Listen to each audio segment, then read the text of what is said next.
folks, we are back. I know you're saying I hear him, but I don't see him. Well, you see me now. Now you can't get rid of me, at least for another 15 minutes anyway, as before we have to take on our next break. But we're talking about, I mean, we were just talking about what Apple announced at the their WWDC conference just starting, and that's just their MacBook Pro. They're talking about. They're talking about this new fan that they created that's more quiet, runs more efficiently. Now, they had this thing on the show floor, so we're going to have to wait till tomorrow to see how this thing really worked with the people that's seen it on the floor. But getting back into this, the ports on the new Apple MacBook Pro included Thunderbolt 2.0, USB 3, Gigabit Ethernet, and HDMI 1.4 ports, and allows you to connect huge amounts of storage if required, as well as PCI expansion chassis.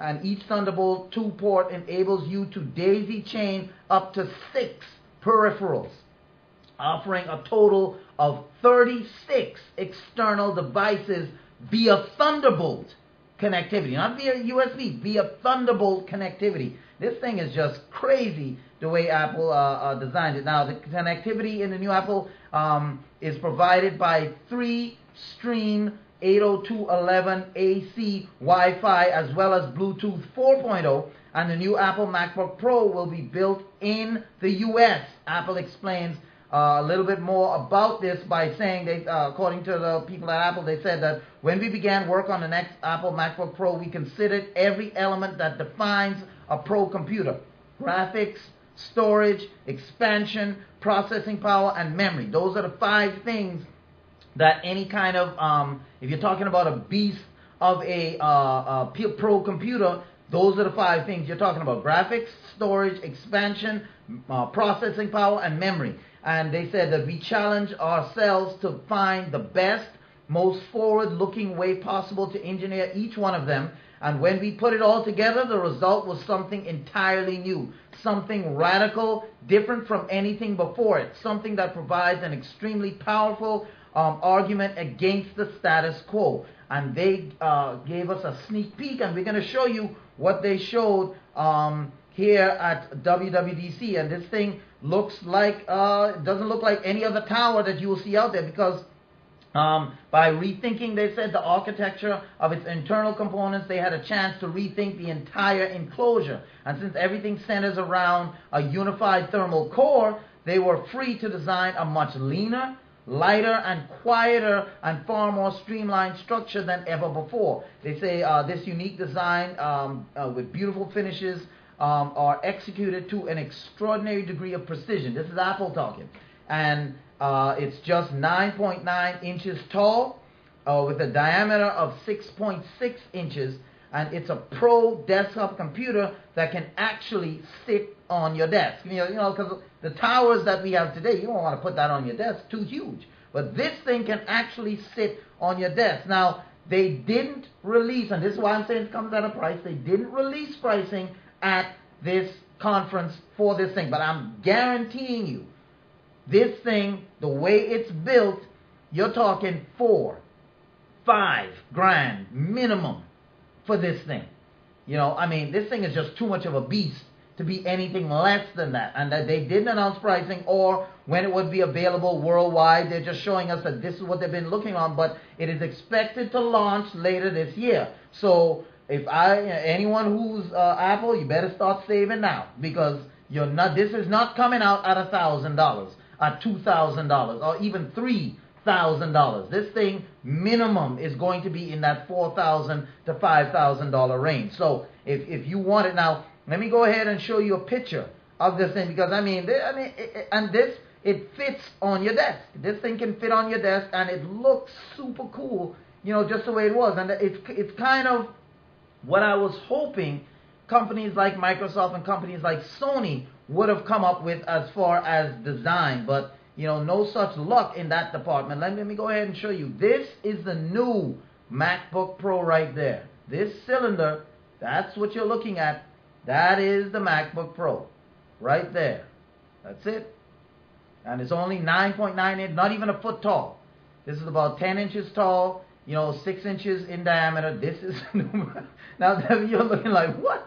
What is this? Now, what do you think about that new? They bust this thing out at the developers conference yesterday, and this is the new. Now, granted, okay, it's cylindrical, it's round, and whatnot. But when I say this is something, I mean, I was looking for something different, something to show that design had been different or in some other way. This thing is what they're coming up with as their latest design of the MacBook Pro. What's your thoughts there, Devin?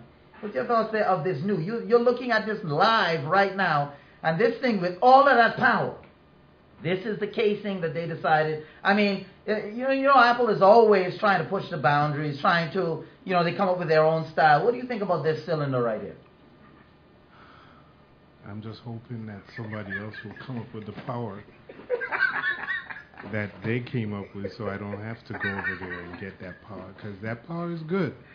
We're talking about 12 cores of, processing power. 12 cores. Really, really good. Yeah. So please hurry up, whoever is, that we don't have to be in a box with Apple. I don't want to have to go there, but that's good. That's a good thing. But with the speed and the processes they're offering, that's crazy. Awesome. Yeah. But you please don't want. Hurry up. But please Google or Android or Microsoft. Anybody. Just come up with something that I don't have to go over there, because that would be painful. My Lord. What is that thing? That's the new MacBook Pro. Why? That is the new. That's what this fall people are going to be buying in droves. And I guarantee you this thing, and Apple's track record is not cheap. There's a saying that dogs have money, they take it and buy cheese. You ever heard that? No. Dogs can't eat cheese. Right. But they just have the money laying around. They get money. They can't use it for anything. They just buy cheese. Yeah. They can't eat it, but they just But they buy it anyway. So this is Apple. Right. They got the technology. Right. They can't do anything else with it. They just bought some cheese. This is their cheese. They're like, look, man, we got the money for cheese, so we're just going to buy it. We don't need it. We can't do anything with it, but we're going to lose it. But we're going to get it. Now, we're talking about the new OS, Mac OS 10. A lot of you are like, man, what is the new OS going to be called? Well, we're not going to tell you that right yet. When we come back after the break, we're going to talk about that. But for right now, we're going to talk about the new MacBook Air that was announced at WWDC. I'm telling you, man, these people, they announced a lot of good things at WWDC, things that we thought, like before we were going in, we thought that these were things they were going to announce. The MacBook Pro, they announced, and they also announced a 13-inch, they announced two new MacBook Airs. Apple announced a new 11-inch and 13-inch MacBook Airs, which have been designed with battery life in mind. And the MacBook Airs, they're thin, non-optical drive Ultrabook, basically. They don't call it an Ultrabook, they call it MacBook Air, but just so you have a frame of reference to know what it is. So you have they have 11-inch and 13-inch MacBook Air, which have been designed with battery life in mind. As expected now, the new Airs will use Intel's new Haswell processors that offer enhanced performance and significantly improved battery life, but feature no cosmetic changes. So they were really able to keep the MacBook Air pretty thin. The Haswell processors, with the new Haswell processor, the 11-inch MacBook Air will now have 9 hours of battery life, while the 13-inch MacBook Air will have a stunning, and this is what I didn't get. The 11-inch has 9 hours of battery life. The 13-inch has a stunning 12 hours of battery life. Now you have a bigger screen, and it's getting more battery life than the smaller screen, and the screen pulls power. So I didn't get how the 11-inch only had 9. Now I'm not saying 9 isn't good, but how is the 11-inch only having 9, and then the 13-inch...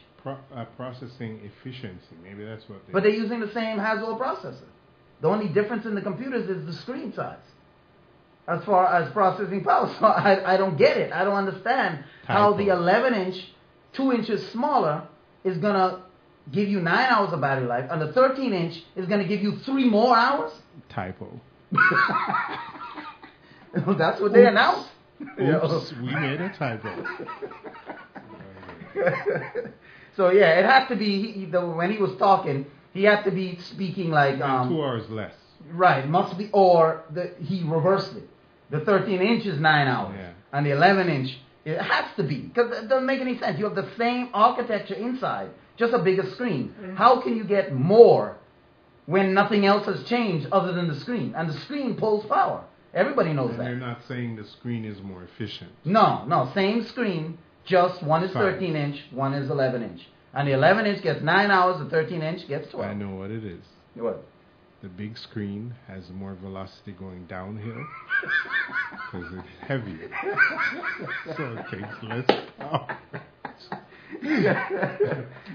Now, downhill. It's a downhill journey.